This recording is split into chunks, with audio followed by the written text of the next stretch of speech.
Oi pessoal, estamos de volta com mais uma videoaula e dessa vez nós vamos falar sobre o movimento psicanalítico. No vídeo passado nós conversamos, por uma introdução à psicologia, e nessa introdução eu frisei que 3 escolas principais foram criadas. E uma delas é justamente a psicanálise, que foi criada por Sigmund Freud, em Viena, e é desse percurso de criação da psicanálise, ou de invenção da psicanálise, como nos fala a Elizabeth Roudinesco, É desse percurso que a gente vai começar a falar agora. Bem, para começo de conversa, a psicanálise surge do interesse que Freud manifestou por uma doença em particular, que parecia ser até uma verdadeira epidemia na sua época, que era a histeria. Os hospitais nos quais o Freud atendia, como residente, ficavam muitas vezes apinhados de mulheres com sintomas que a medicina da época não sabia identificar a causa desses sintomas. Eram paralisias, eram cegueiras, eram contraturas, eram sintomas que pareciam com sintomas de loucura, mas que não se identificava realmente uma perda de razão por parte das pessoas que eram acometidas. E, por falta de explicações, a maior parte da tradição médica vienense, ligada à anatomia patológica, que acreditava cegamente nesse princípio de que se há uma doença, há uma lesão de órgão, justamente a histeria vinha a desmontar esse castelo de crenças. Porque havia sim uma doença que não demonstrava nenhum tipo de lesão em qualquer órgão. E isso chamou a atenção do jovem Freud. Freud ficou tão curioso, mas tão curioso, que resolveu viajar até Paris, por conta de uma bolsa de estudos que ele havia ganho, e foi ter aulas com o sujeito que era considerado o dominador da histeria, o sujeito que conseguia entender o funcionamento da histeria. Esse sujeito foi o médico francês Jean-Martin Charcot. Eu vou mostrar aqui para vocês uma foto clássica, quer dizer, uma foto de um quadro, um quadro famoso intitulado As Aulas do Dr. Charcot, e que Freud frequentou. Aqui tá, deixa eu ver se assim fica melhor.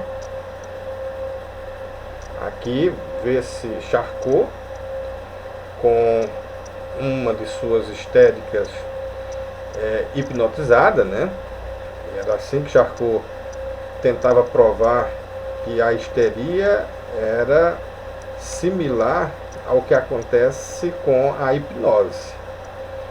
Então, sob a hipnose, os pacientes podiam se livrar dos seus sintomas.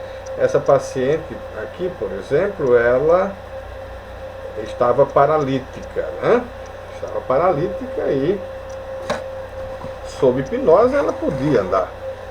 E aí Charcot afirmava: vejam bem, a lesão não é orgânica. Na histeria existe uma lesão funcional. E aí ele ia hipnotizando seus pacientes, ia removendo sintomas, entretanto não os curava. Quando os pacientes voltavam ao estado de vigília, o velho sintoma também voltava a aparecer. Mas isso foi o suficiente para que Freud alegasse, ele dissesse que Charcot foi o sujeito, né, que exerceu a maior influência em sua vida. Ele chegou até a escrever isso, né? Então, ele volta a Viena, né, e nessa volta ainda passou uma temporada com dois outros médicos que também se aventuravam, né, nessa pesquisa sobre a histeria, de entender o funcionamento da histeria, procurar cura para a histeria. Mas a palavra final só aconteceu quando Freud chega em Viena e tem o famoso encontro com Joseph Breuer. Breuer afirma para Freud que, ao contrário de Charcot, ele conseguiu curar pacientes histéricos. E conta para Freud o caso famoso, o caso de Anna O, cujo nome verdadeiro era Berta Pappenheim, e a partir das discussões que eles tiveram a respeito do caso clínico de Anna O, Freud percebe a genialidade de Breuer e vê que Breuer realmente havia encontrado o caminho para a compreensão e a cura da histeria. E Breuer propõe a Freud que atendesse pacientes que ele enviaria para que ambos escrevessem um livro que seria intitulado, né, Estudos sobre Histeria. O livro de fato foi escrito. Nesse livro estão os casos clínicos de Anna O e vários outros casos que foram atendidos por Freud, como Elisabeth von R., M. von N., né, Miss Lucy, o caso de Catarina, que não chegou a ser bem um atendimento, mas foi um caso interessante. E Freud e Breuer começam a propor um modelo psicológico para explicar a histeria. Esse modelo psicológico, ele apontava já para aquilo que viria a ser no futuro o objeto da psicanálise. Pois nesse período da hipnose, né, do método catártico, que era esse o nome que Breuer dava para o método que empregava, né? A gente ainda não está na psicanálise, a psicanálise ainda não foi criada, né? Isso aí é a pré-história da psicanálise. Então, eles criaram esse modelo psicológico que já falava de inconsciente, que é o que viria a ser o verdadeiro objeto da psicanálise, né? O modelo psicológico de Breuer e Freud dizia que acontecia alguma coisa com a pessoa. Se essa pessoa tivesse uma disposição histérica,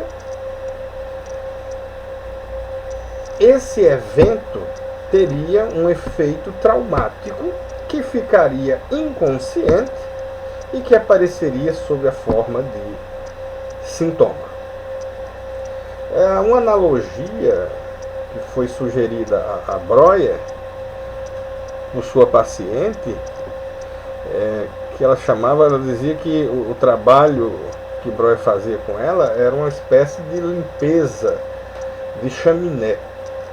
Ela também chamou de talking cure, né, a cura pela palavra, mas a analogia com a limpeza de chaminé é bem legal, pelo seguinte: tudo que acontece conosco, em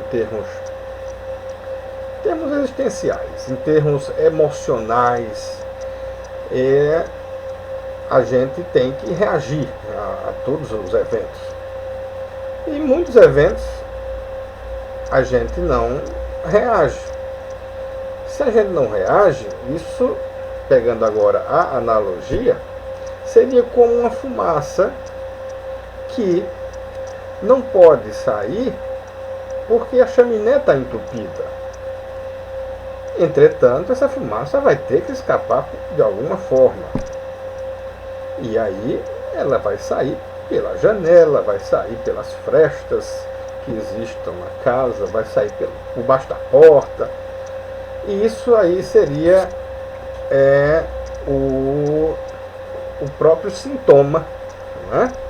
O sintoma seria isso, seria uma fumaça que não está saindo pelo lugar certo. O lugar certo seria a reação. Não é? Acontece algo, eu reajo a esse algo.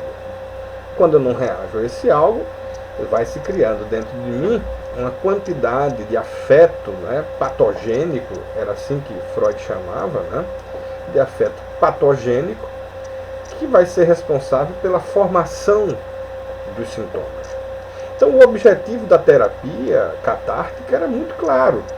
Era fazer o sujeito colocar na terapia, para fora, esses afetos patogênicos, e daí não haveria mais necessidade da existência do sintoma. Eles chamavam isso de abreação. Né? Na terapia catártica, então o que se fazia era isso, era a abreação. Abreagir, né? Reagir depois. Mas ainda assim teria um efeito apaziguador e o sujeito não precisaria mais do sintoma. Então, Breuer e Freud caminharam juntos, seguindo esse modelo, e só vieram a se separar quando Freud começa a desconfiar de uma etiologia sexual presente nos casos de histeria, que vai culminar depois com a descoberta da sexualidade infantil. E esse ponto, em particular, leva ao afastamento de Breuer. Breuer não quis comprar essa causa. Né? Mas, assim, a importância de Breuer para o surgimento da psicanálise foi fundamental. E Freud vem afirmar, muitos anos depois, relembrando o caso de Anna O, né? Lembrando principalmente o caso da transferência amorosa e erótica que Anna O fez com Breuer, e que Freud vai dizer assim, que Breuer deixou cair a chave, né, que abriria a porta desse conhecimento sobre o inconsciente. Foi essa transferência que Anna O fez, que Freud dizia que era realmente o ponto de partida para a verdadeira cura de Anna O. Né? Da cura pela palavra à cura pelo amor transferencial.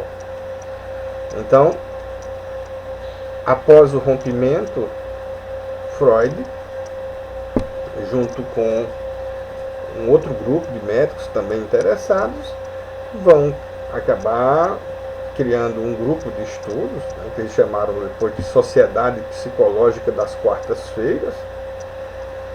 E aí a psicanálise já estava sendo criada, né, e sendo inventada a cada dia, porque ela é essencialmente empírica. As teorias de Freud surgiram da clínica, do seu contato com os pacientes, dos seus atendimentos, e foi esse cuidado que Freud teve em não inventar teorias, que as teorias que surgiam da prática.